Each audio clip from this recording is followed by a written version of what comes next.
Welcome to Shield of the Republic, a podcast sponsored by the Bulwark and the Miller Center of Public Affairs at the University of Virginia, and dedicated to the proposition articulated by Walter Lippmann during World War II that a strong and balanced foreign policy is the essential shield of our democratic republic. I'm Eric Edelman, a counselor at the Center for Strategic and Budgetary Assessments, a Bulwark contributor, and a non-resident fellow at the Miller Center. And I'm joined by my partner in this strategic enterprise, Eliot Cohen, the Robert E. Osgood Professor of Strategy at Johns Hopkins School of Advanced International Studies and the Arleigh Burke Chair in Strategy at the Center for Strategic and International Studies. Eliot, glad to have you. Well, it's good to be back, and I'm particularly glad because of who our guest is.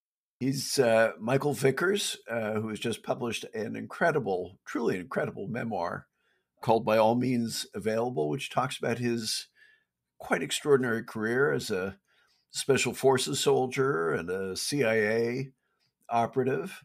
I'm sure that the high point of his career was getting a PhD at Johns Hopkins University School of Advanced International Studies. But probably the second high point was when he got hired by a fellow named Eric Edelman at the Department of Defense. Of course, he rose to be the Undersecretary of Defense for Intelligence. Among his many professional accomplishments, those of you who've seen Charlie Wilson's War will know that he figures in that, as he did in reality, as really in many ways the mastermind of our support in the struggle of Afghans against their Soviet occupiers. Of course, he was also the guy who was really the driving force behind the raid that eventually killed Osama bin Laden. And on top of all that, he's a deep thinker about the nature of war, as I can personally testify. So we have lots of stuff to talk about with him. And Mike, we're delighted to have you here. Eric, do you want to begin the interrogation, or should I? I'm happy to kickstart it. Mike, first, thanks a million for joining us. We're really grateful to have you. Let me extend and revise Eliot's remarks only a tiny little bit, which is to say the book really is terrific. It's a fantastic read among everything else. And it put me in mind more than anything of Bob Gates's first memoir before he returned to government to be Secretary of Defense. So I hope that following in that footstep, you'll have a chance to go back into government and have a second memoir as well. Amen. But maybe you could start where Eliot started, which is to talk a little bit about your role in, I'd be happy to have you talk about your time as a Green Beret, which is a very interesting facet of this incredible memoir. But I think for our listeners, one thing that they'll be really interested in is the support that the United States provided to the Afghan resistance to a Soviet occupation, as Eliot said. So tell us a little bit about how did you get into that? It seems like a very unusual kind of first tour, essentially, for a CIA operations officer. How did this all come about? And tell us a little bit about what it was like. So I had spent 10 years as a Green Beret before going into the CIA's clandestine service. And half of that time was preparing for World War III, should general war break out in Europe. Or do special operations in Eastern Europe, organize resistance, that sort of thing. And learned a lot of things that turned out to be very useful when I became a CIA officer, given where the world was at that time. And we had sponsoring insurgencies all around the world. And so after I joined CIA and had to go through various training, I was sent in for the invasion of Grenada and then put on a special task force dealing with our responses to the Beirut bombings of our embassy and then Marine barracks. And then after I completed all my training, I was selected for this new job that combined two: the Afghanistan Covert Action Program Officer, the single individual that sort of oversaw the program, and then the senior paramilitary operations advisor, the sort of the special operator advising the top leadership, the regional leadership at CIA. And I described it as the job of a lifetime, and it was the culmination of my decade and a half operational part of my career. At the time I took the job, the budget for the program had just been quadrupled by Congress. Charlie Wilson, where the movie name comes from. CIA had asked for a 10% increase, and it got a 300% increase. And so, you don't see that often in government. And I thought, the possibilities had expanded dramatically. Our goal for the first 5 years of the Soviet occupation was just to make it as costly as possible with no prospect of winning. But with this big increase in resources, I started thinking, what could we do to really strengthen the resistance? And so that led on a path, a series of things to provide more complex weapons, dramatically increase the scale, the speed at which we were doing things. So everything went up by a factor of 10. And about 6 months into it, I realized that, we would have a chance at winning if we doubled our budget again. And that caused the director of CIA a few heart palpitations when I wrote a cable from Islamabad about it, but eventually went along and Congress gave us the money. And then we started adding in more sophisticated Western weapons, intelligence, training, but things like the Stinger, the blowpipe missile that former Prime Minister Maggie Thatcher approved, and all those things in combination. And we had a secret alliance with almost every power in the world at the time, China, Saudi Arabia, Pakistan, the UK, Egypt, all were in on this. And so we were orchestrating large-scale but secret coalition war. And so it was just an extraordinary experience. And the Soviets escalated at the same time we did in 1985. So we had this cage match for a year, but at the end of that year, Gorbachev started looking for the exit. So let me ask you just a quick question about that. First, I'd like to just point out that I think, although it's a wonderful movie, I thought Charlie Wilson's War, it does make it sound like the only thing that was going on with Stinger missiles. And I think one of the great strengths of the book is it really lays out, this was, as you said, it was a whole bunch of things, not just that particular weapon system, but the scale and so forth. So I'm curious, during the course of your career, you've bumped up many times into bureaucracy doing its thing.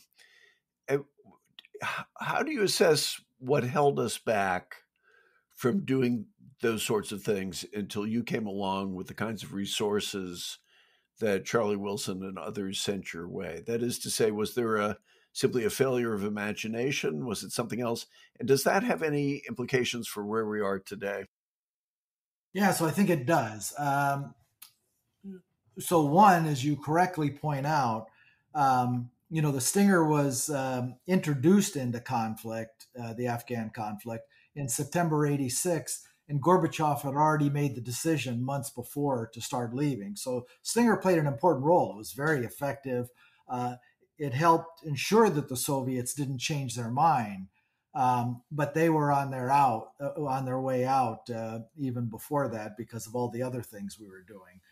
So it wasn't just some wonder weapon or that turned the tide of the conflict, as I try to show. And then to your question about bureaucracy and doing its thing in imagination, the CIA was doing a good job with the mission it was given. But again, all the analysts thought there's no way we could win no matter what we did. A tough call. And, the program was already reasonable size, but it was mostly limited to small arms, things that could hurt the Soviets, but not really drive them out. And so it took this big infusion of resources, then a recalibration of strategy. Our friend Steve Rosen, recently retired from Harvard, was a junior NSC staffer during this strategic review that President Reagan signed in a then super classified national security decision directive that changed our objective to driving them out. So, a combination of bottom up, I think, and a very lean chain of command. One of the things I try to show in the book is that individuals really matter. You can have talented individuals with different skills, but some are going to be more, have different attributes, be more risk averse than others. And I was really lucky that I had two bosses in my operational chain of command that really believed in me and let me do strategy as long as it was working. And one of them, Bert Dunn, had been one of the founding members of the Special Forces and was a fluent Pashto speaker. And it was a lean chain of command. It was me to them, to the director, and then the White House and the top interagency with George Shultz and key people at the State Department. Mike Armacost and Morton Abramowitz played an important role. Fred Clay at Defense and Weinberger. But, it was a handful of people that really pushed in this direction. And, I was doing the operational stuff. But you saw that again, I think, in our campaigns against Al Qaeda after 2007, when President Bush decided to really switch strategy. Both of you were there at the time in different roles, the last year and a half of the Bush administration. That, again, I think was made possible by kind of a confluence of the right people, to take the fight to Al Qaeda that way. And then President Obama continued it, at least for the first 4 years of his administration, and it paid great dividends. So, I don't know if it's so much an end running of bureaucracy or just streamlining and really making it work, but it's as much accident, to be honest, as it is design sometimes. It's just the confluence events of having a lot of like-minded people, or not a lot, but enough, a critical mass in critical positions. Mike, as I read the book, I have to tell you, I was struck repeatedly by how much you and I were traveling on sort of parallel paths, and then our careers sort of intertwining with people like Eliot and Al Bernstein, who had been my teacher at Cornell and with whom I encountered again at Yale. When you were on the Beirut bombing task force, I was working for George Shultz. I had to wake him up in the middle of the night when that embassy was bombed. And obviously the invasion of Grenada, I was in Washington while he was down in Georgia at the Augusta National Golf Course. While you were, jumping into Grenada with the U.S. task force, I was in Moscow working I had on the desk and then in the embassy, in the period you were running this program, I had the Soviets in the Third World Brief, and I actually wrote a cable in late 1987 saying Soviets were on their way out, which was not greeted with a lot of approbation in the Central Intelligence Agency, because it ran into a lot of the buzzsaw of we can't win and they can't possibly be on their way out that you were talking about. I'm just curious, when did you in your own mind think this is over, we've won, they're getting out? When did that occur to you, and what prompted it? It was really the question you're answering was probably late winter 1986, after most of our strategy had been in place. The Stinger decision had been made, the bullet pipe decision. Our resources had gone up by a factor of 12, and everything was programmed. And Gorbachev started making public noises, the bleeding wound and other things that we got to get out of here. And then we had, clandestine reporting on some of that too. The analysts didn't really buy it yet at that point. And there was a division in CIA. The Near Eastern analysts who covered Afghanistan and the Near East were a little more bullish than the Soviet analysts. It's kind of, I don't know, rooting for the home team or something, or, the folks you've studied the most. But I,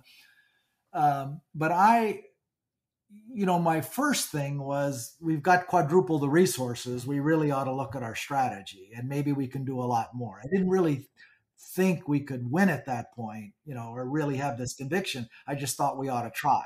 And then one thing led to another over the next 15 months, really, that by the end of that, I was convinced that they were done. But, part of that too was Gorbachev. Gorbachev was a very different man. In some respects, he was the same guy.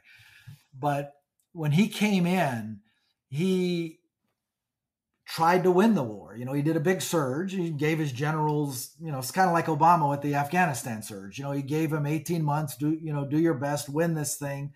But, and maybe to consolidate his position, but he was quite successful politically and, as you know better than I, in kind of consolidating political power.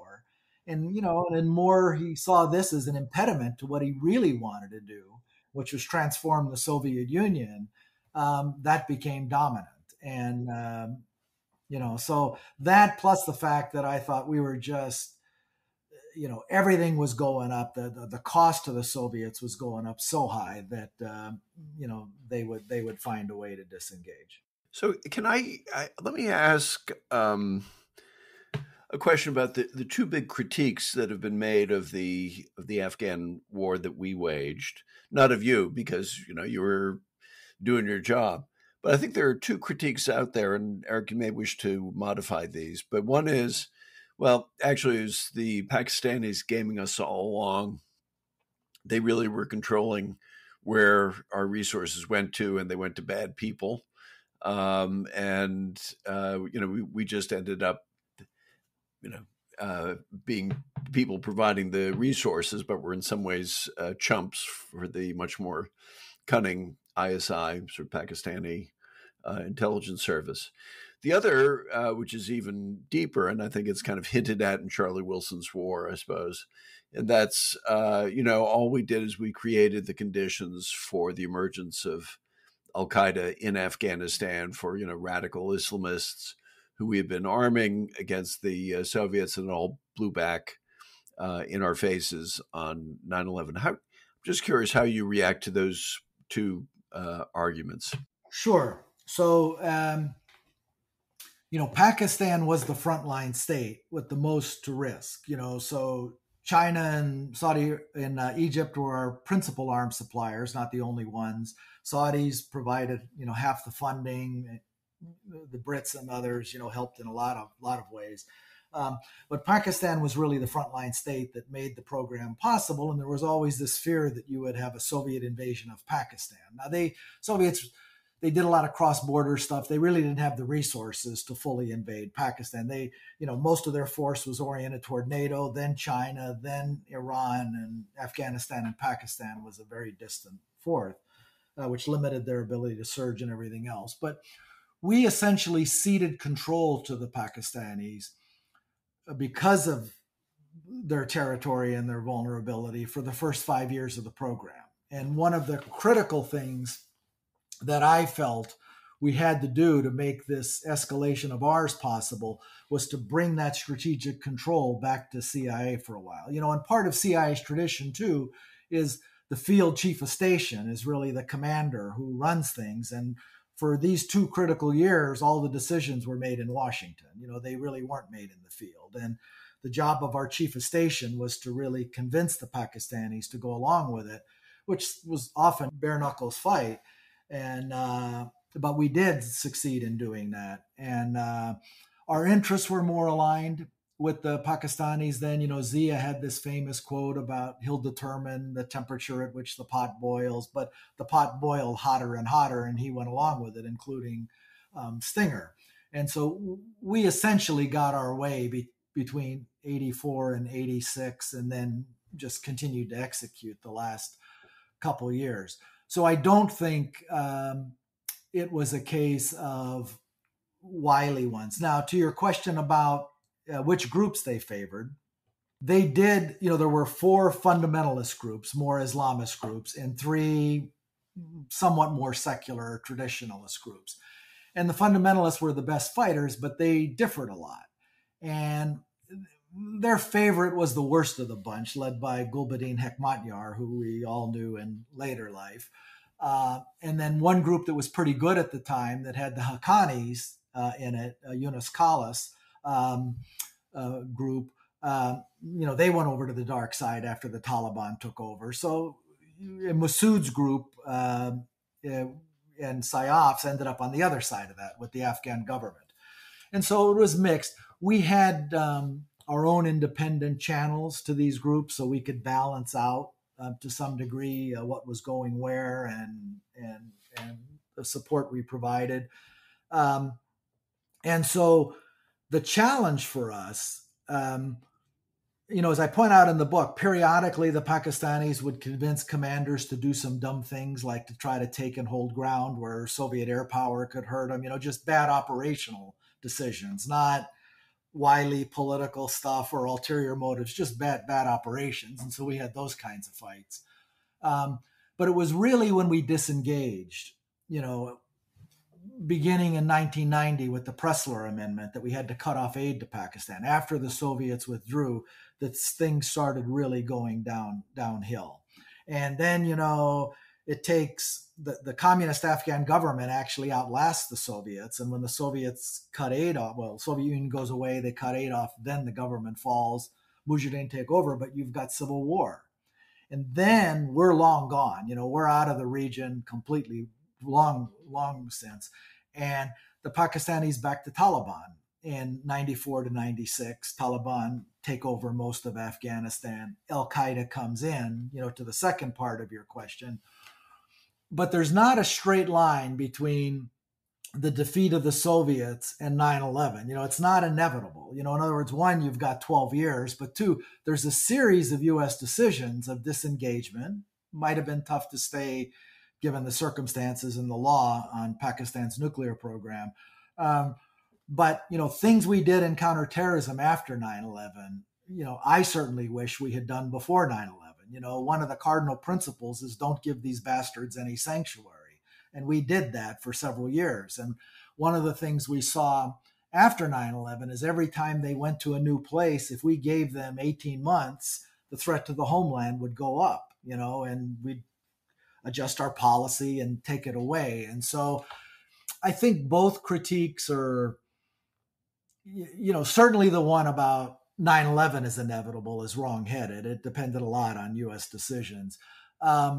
That we and the Pakistanis' interests weren't fully aligned in the 80s and that they really got misaligned after we withdrew, I think is right. And that, of course, caused us problems in our long Afghanistan campaign. We needed Pakistan for Al-Qaeda. They did all right for that. We needed them for nuclear security and our counterproliferation goals. They backed people killing Americans for a lot of that war. And we were kind of stuck with, this frenemy, this unique ally that's killing Americans while helping with us. And that's the truth. So if I could just ask one quick follow-up and then over to you, Eric. Given all that, how do you feel about the Biden administration's decision to completely disengage from Afghanistan? Yeah, I think it was a major mistake. I think, just strategically, we had transitioned to Afghan security. And Afghan security was dependent on U.S. aid, small U.S. advisors, and the willingness to use U.S. air power if needed. But that's it. And contractor support. Right. And so you needed all those things. It's not an inconsiderable cost, but it was a successful transition. And it would look after our counterterrorism interests in the region. It would look after our counterproliferation interests. Afghanistan's located between China, Russia, and Iran. It's pretty good real estate. The Afghans, not only helped us win the Cold War, they helped us kick Al-Qaeda out and then, keep them out. And then the problem shifted to Pakistan and elsewhere. And so I think morally and strategically, it was a wrongheaded decision. I don't like this monism in strategy that, even though China's our biggest problem right now and Russia's a big problem, and it really is about great powers, you can't completely ignore Iran, North Korea, or the jihadists. You got to have a grand strategy that deals with them all in some way. And counterterrorism now ought to be a real economy of force effort. But we don't, the idea that it's a good thing for us to have the Taliban take over and defeat us after 20 years is just horrendous strategically. Couldn't agree more. Yeah, I completely agree, Mike. So this is probably a good segue to, a second part of your amazing career, which is based on everything we've just been discussing. You would think this would be, a trampoline to much greater success in the CIA as a more senior operations officer. It didn't work out that way. So talk a little bit about that and how, as you describe in the book, you decided to accumulate some intellectual capital after this pretty amazing and stellar performance at CIA.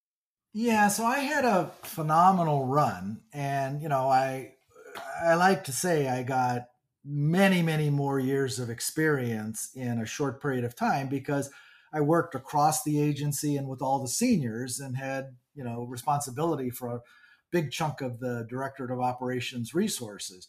And, so I knew all the seniors because of my job across different regional areas, because of the global scope of the program. And several of them told me, something like this, if you're lucky, comes around once in a generation. What are you going to do the next 20 years while you wait for this to happen again? And, and that kind of weighed on me. And I thought, I didn't really want to just start over. I had, almost 15 years of operational experience. I was offered a couple good jobs at chief of base in a region and others, but it all seemed like it would be several years of stepping back from what I had been doing. And I had, I wasn't a good student in high school. I finished my degree much better at the University of Alabama while I was in the Army, but I'd never really had a serious, well, I shouldn't say that. I'll offend people, but the Cold War was coming to an end, and I thought, okay, time to try something different and then come back into government. And so I went to Wharton first, and then decided I really missed national security and met up with Eliot. Eliot accepted me into his PhD program. It was kind of a mid-career training program, and that's where I really got all my education. And I think then it set the stage for what happened later. It wasn't by total design. I mean, I thought I might end up teaching for a while or being a strategy consultant. The story, Eric. I was kind of called back into government by a series of accidents later, or you may have a different view, but it wasn't an accident. Yeah. But it's just, I don't have regrets. I'm very fortunate the way it worked out, and it did. If I hadn't done that, I don't think I would have been able to do what I did later in life had I not taken that break and gotten more education and thought about the rise of China and the revolution in military affairs and other things in that period. And so, I credit Eliot and Andy Marshall, really for that formative period that helped me do other things later. Well, while you were working on your PhD with Eliot, which, by the way, I think Eliot will confirm this or not, I think it may have broken the record for being one of the longest dissertations that SAIS has awarded. It was very interesting, but it was the size of a cinder block. Yeah, it's 3 volumes and over 1,000 pages. But, it's 4,000 years of history. It took almost that long to write. Yeah. But while you were doing that, you also were working in the Office of Net Assessment. Talk a little bit about how, because we've discussed on other podcasts, including recently with Andy Hone and Tom Shanker about their book, which has the spirit of Andy Marshall kind of throughout it. Talk a little bit about, the couple of years you worked for Andy Marshall.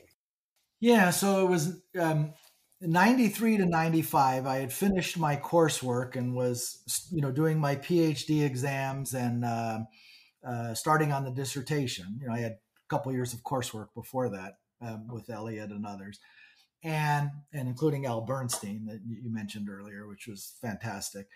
And when I went to work for Andy, my dissertation was on the theory and history of revolutions in military affairs going back to, chariots, kind of beginning of organized warfare. And there was this interest in an emerging revolution in military affairs. Andy Krepanevich was an officer in the under Andy Marshall and had written a preliminary assessment about it. And so Marshall was interested in the PhD work I was doing, but also how I would apply it to warfare 30 years in the future. And so I got this tasking, what would war between the US and China look like in 2020? And, in 1993. And one of the things the Chinese had done is they were the best students of Desert Storm.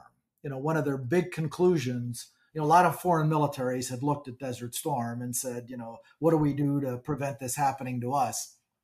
And the Chinese drew the conclusion that do not let the United States build up forces in theater against you, keep them out. And that's kind of the origins of the anti-access aerial denial. So I wrote a paper about warfare in 2020 that ended up leading to a series of war games that CSBA and other think tanks did for a number of years. And, it turned out to be reasonably accurate about what the world looks like today in terms of the kinds of weapons. We're seeing not only the Air Force shift to longer range strike and Navy undersea dominance being the central element, but the emergence of space as a contested domain and cyber and all that sort of stuff. So unmanned aviation, exactly, yeah, and unmanned systems across warfare domains, and so that really got me interested in this future war and China as our next competitor in several decades issue. So I'm curious because I'm sure we'll get into the then your tour back in government. But I think one of the things that's always fascinated me about you, Mike, is on the one hand, you have this incredible career in the, what you might call the war in the shadows of covert action and guerrilla warfare, insurgency, all that sort of stuff.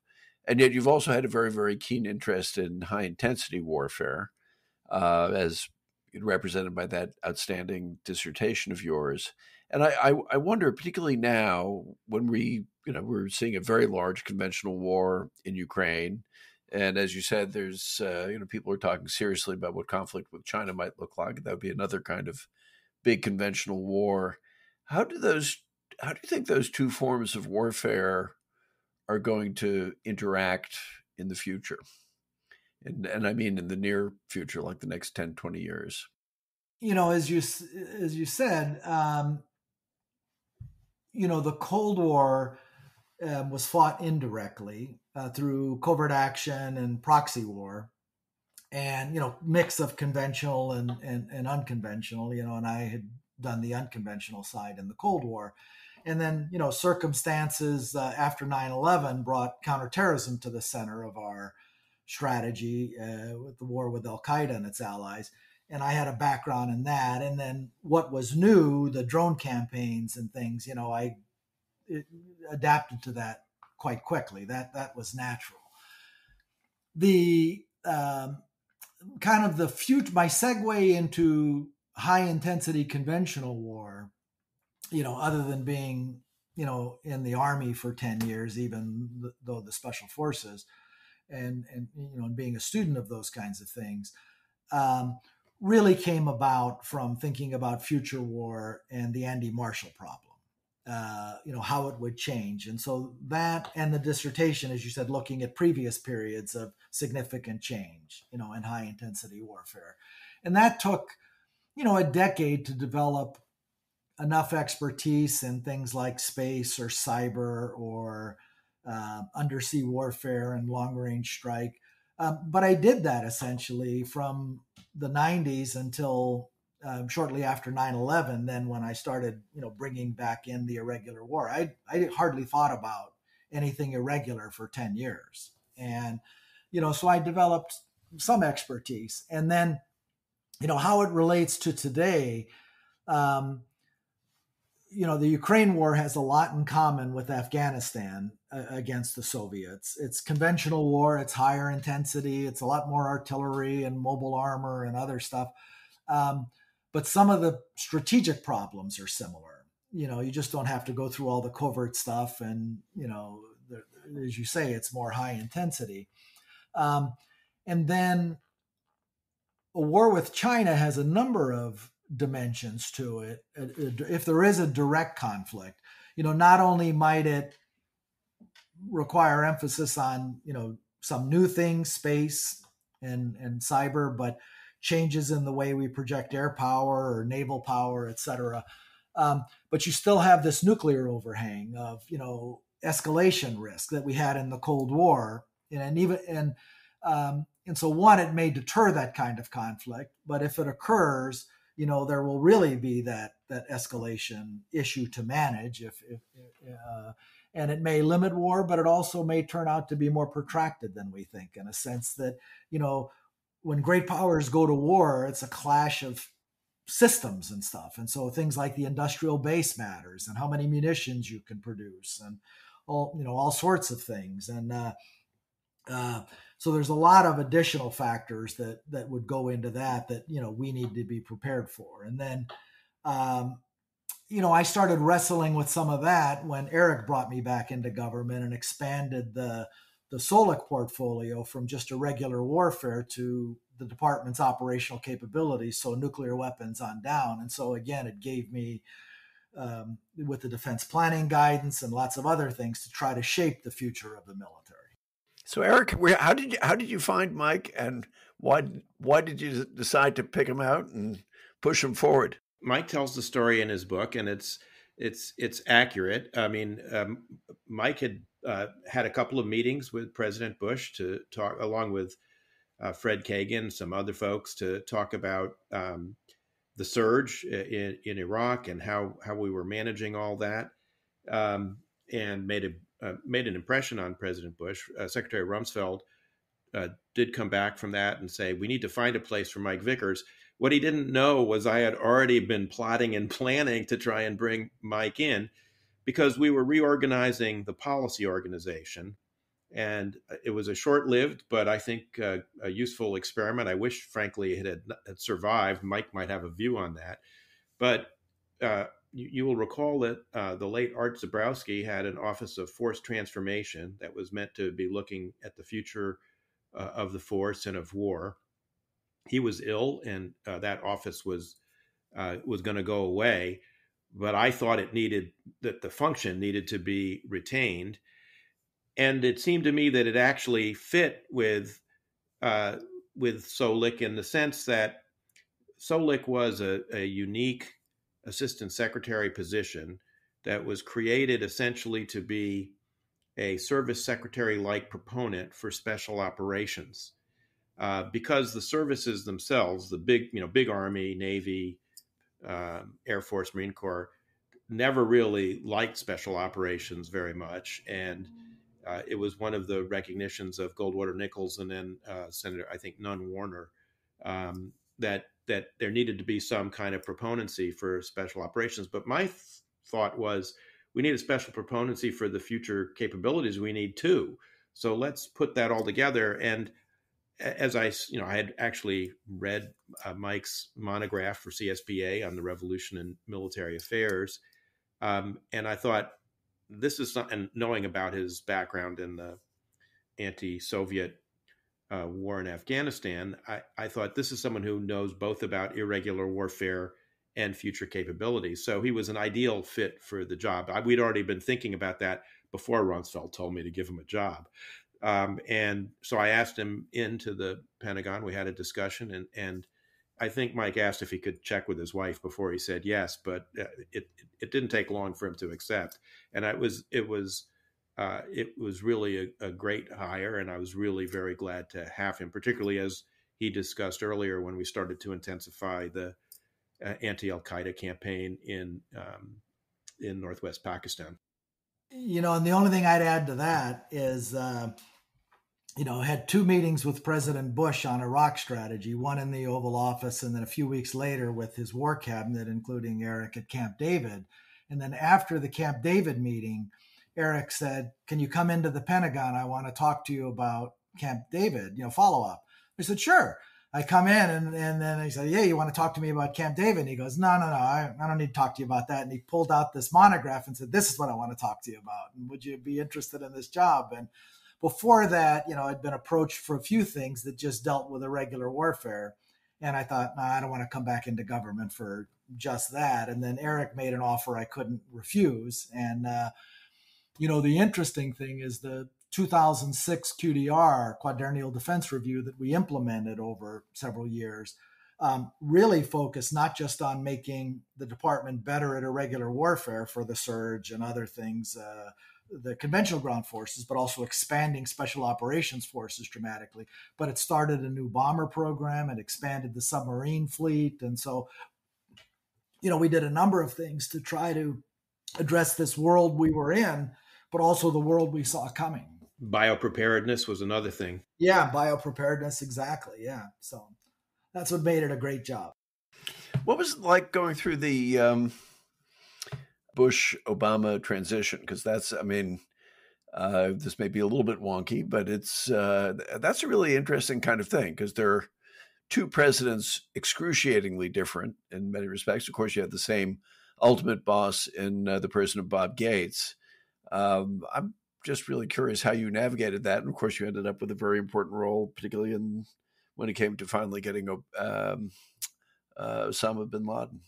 Let me just say one thing before you answer, which is one of the attractions of hiring Mike was I was already thinking, in 06 about, what's going to happen after the Bush administration ends. And I was quite confident that there was a reasonable chance, even had Bob Gates not stayed on, that Mike, because of his, reputation, his work at CSBA before he came into government, that he would be able to stay on in a Democratic administration if there was a transition. So just make that point. So, it was our first wartime transition since 1968, and that was certainly on Bob Gates's mind. And, and it was also a party that had been out of power for 8 years during this whole new series of wars. And so it was a pretty monumental transition in that regard. And, President Obama ended up keeping Gates, me, and Jim Clapper, who then ended up becoming DNI a couple of years later. He was the Undersecretary for Intelligence before that. And, one of the tasks for me during the transition was to prepare the briefing book for Obama on everything from nuclear weapons to our most sensitive stuff, things you would only tell the president on Inauguration Day, things you would tell him a little before that. And then there were things president to president, that President Bush passed on to President Obama. And so it was a heck of an experience, assembling everything that, and I didn't do the briefing. I just prepared it. Gates and Mullen did it for the chairman of the Joint Chiefs for the president. But there was a lot more continuity in a way between Obama 1 and Bush 2, and particularly the last few years when we were all together, than people realize, I think. One with the Afghanistan surge that Bush wanted to start, and did start, but Iraq was consuming the lion's share of the resources. And then with the Al-Qaeda campaigns, and then, efforts to try to delay or stop Iran from getting the bomb, and, a number of things that made it a little more easy. It was still difficult in a sense. Some people I knew, like Michel Flournoy, very well, so that part was seamless. Others I hadn't met before. And so kind of proving my bona fides to the new national security team in the White House Situation Room took a bit of time, but eventually worked out. You had to deal really quite intimately with both, not just both presidents, but their senior people, and of course the national security advisors were very, very different kinds of people. Secretaries of state were very different kinds of people.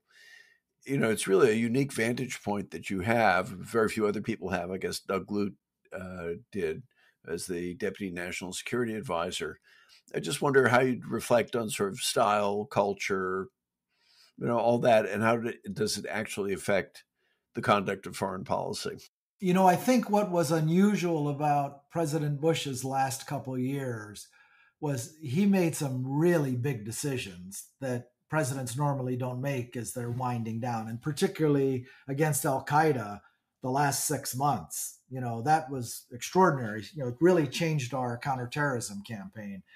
And I think he had an exceptional team, with Hadley and Jim Jeffrey at the White House, and, you guys and Condi at State, and Gates, Mike Hayden at CIA. It was a very, very strong team. And to a large extent, um, having Gates the same, but Hillary Clinton was a lot of continuity in a way, I think, with Condi at State. And Leon Panetta, well, different background than Mike Hayden, really took the bull by the horns at CIA. And so Tom Donilon and Dennis McDonough after, the Jim Jones, Jim Steinberg, and other stuff in the early part of the administration. And it settled into, the new administration kind of came in wary of a lot of things, continuity in certain areas, but wary of some, and wasn't initially keen on the surges in Afghanistan. Wasn't sure where they wanted to go initially with the drone campaigns, which then they really ramped up, but it took a year to kind of get there.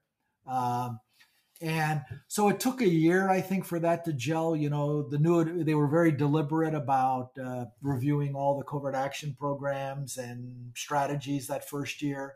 But once they settled on things, by the end of that first year, it looked remarkably similar for a while. And the styles, even though, as you say, two very, very different men leading the country, there was a lot of decentralized execution for the Al Qaeda campaigns, and at least for the first couple years of that.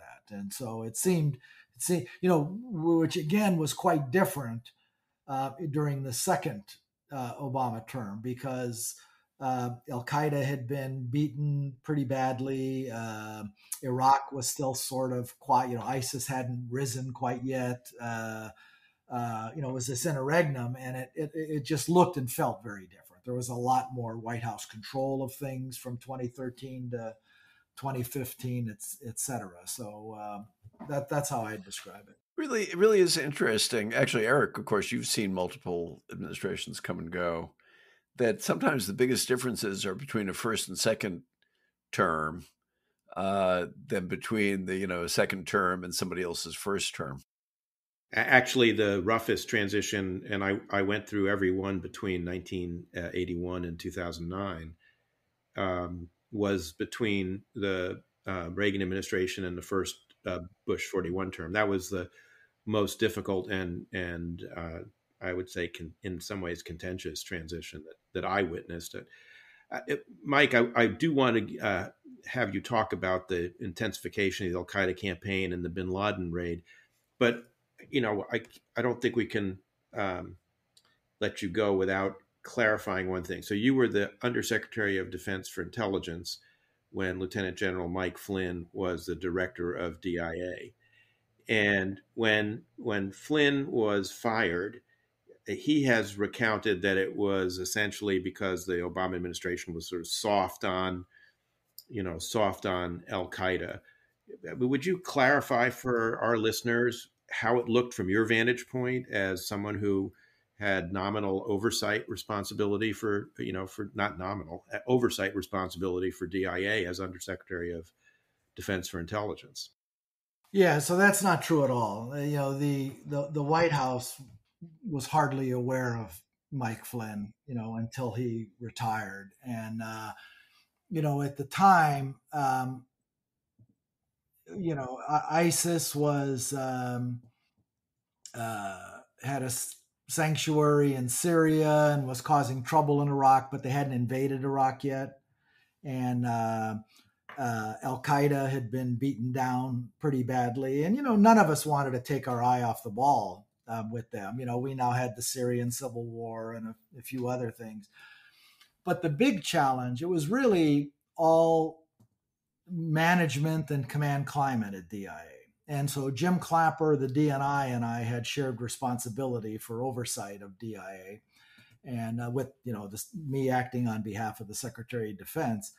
And Mike was just causing a lot of turmoil to where every senior leader, from the financial people to the heads of operations to the heads of analysis, were all just saying it was chaos. And so we tried to stabilize it and just couldn't. And so we decided with General Marty Dempsey, the chairman, and then consulting with Chuck Hagel, the secretary, that we would limit Mike's term to 2 years, and we gave him 8 months notice. So we really didn't fire him. We just said, you're not going to have a 3-year tour. You're going to have a 2-year tour, because we need some fresh leadership in here, both for the deputy and the director, because they were at war. And we just need to bring some stability to this workforce. And also DIA was pivoting, like the rest of us, from wars with terrorists to starting to focus on China and Russia, and needed to build a lot of new capabilities in analysis and collection and science and technology and other things. And Mike showed little interest in that. He was dealing with personnel and industry and organizational wiring diagrams. And so it reached a crisis point where both Jim Clapper and I thought, for the sake of the workforce, we needed to bring in fresh leadership. And we tried to let him down as gently as we could. It had nothing to do with the international situation or people not listening to him. As far as we knew, other than on Russia, where Mike saw them as a natural ally. Anyone who didn't like Islamic jihadists was an ally for Mike.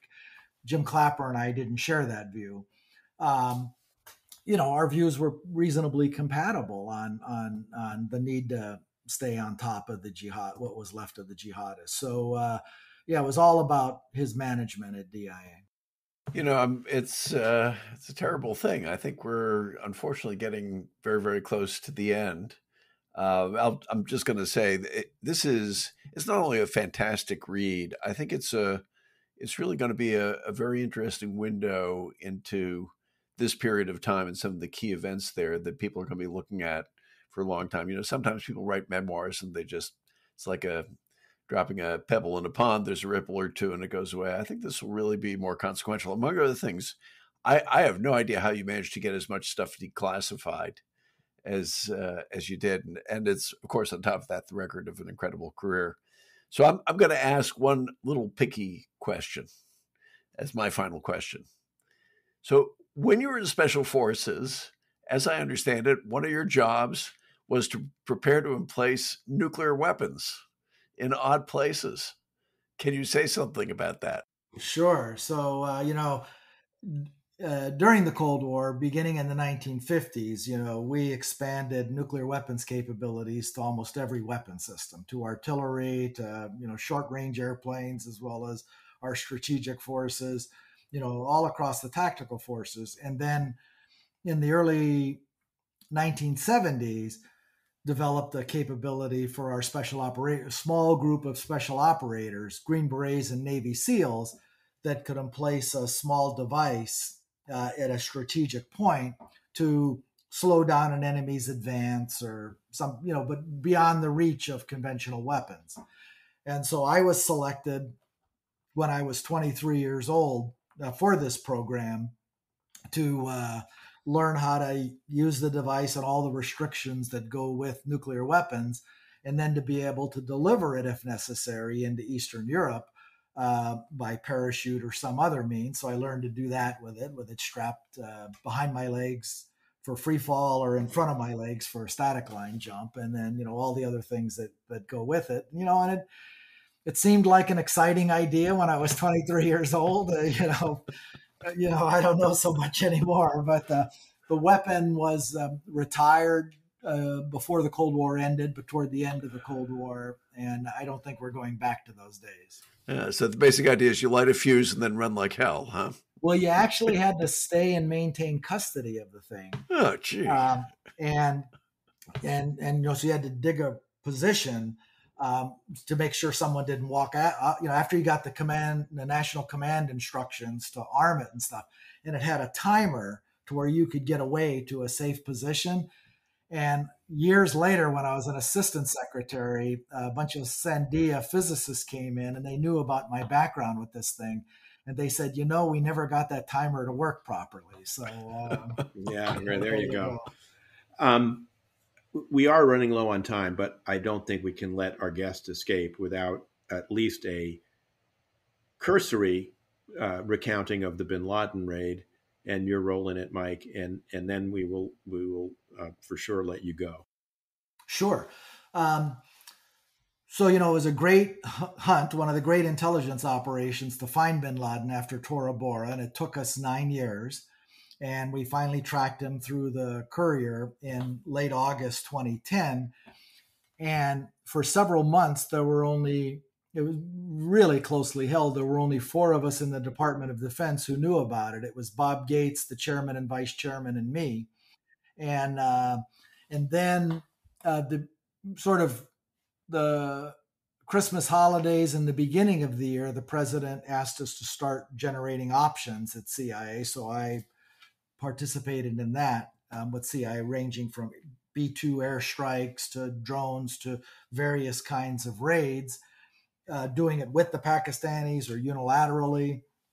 And I attended every meeting at the White House for special deputies, principals, and 5 meetings with the president.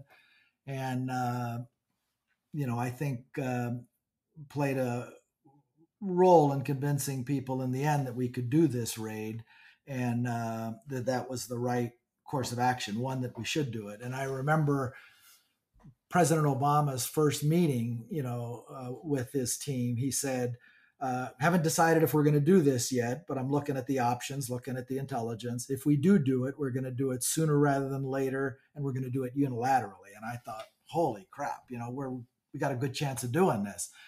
Initially, everyone favored the B-2 strike, and then eventually, when that had too much collateral damage and other complications, we shifted to a SEAL raid, one in particular, the one we executed, and then rehearsed the heck out of it, planned for every detail. I was involved intimately in a lot of that, and then saw it through. And the operation was done under CIA authorities, so I was at CIA the afternoon of the operation, where Admiral McRaven was reporting in to Director Panetta, and then Panetta and I and Michael Morrell, the deputy director, went to the White House after the operation was done and briefed them, helped the president with his speech, and then briefed the press around midnight. And when I left White House grounds at like 3 a.m, I heard all these students outside chanting USA, USA, and then CIA, CIA. And I thought, I better just stop and listen to this for a few seconds, because I'm never going to hear this again in my life. And so I did, then drove back to CIA, got my car, and went home. What a tale. Our guest has been Michael Vickers, the author of By All Means Available, Memoirs of a Life in Intelligence, Special Operations, and Strategy. And as my colleague Eliot Cohen has said, it is a fantastic read. Mike, thank you so much for being our guest today. Oh, it's such a great pleasure to be with you both. If you enjoyed this episode of Shield of the Republic, leave us a review on Spotify or on Apple Podcasts or wherever you get your podcasts. We'll be back next week with a postmortem on the by then just concluded NATO summit.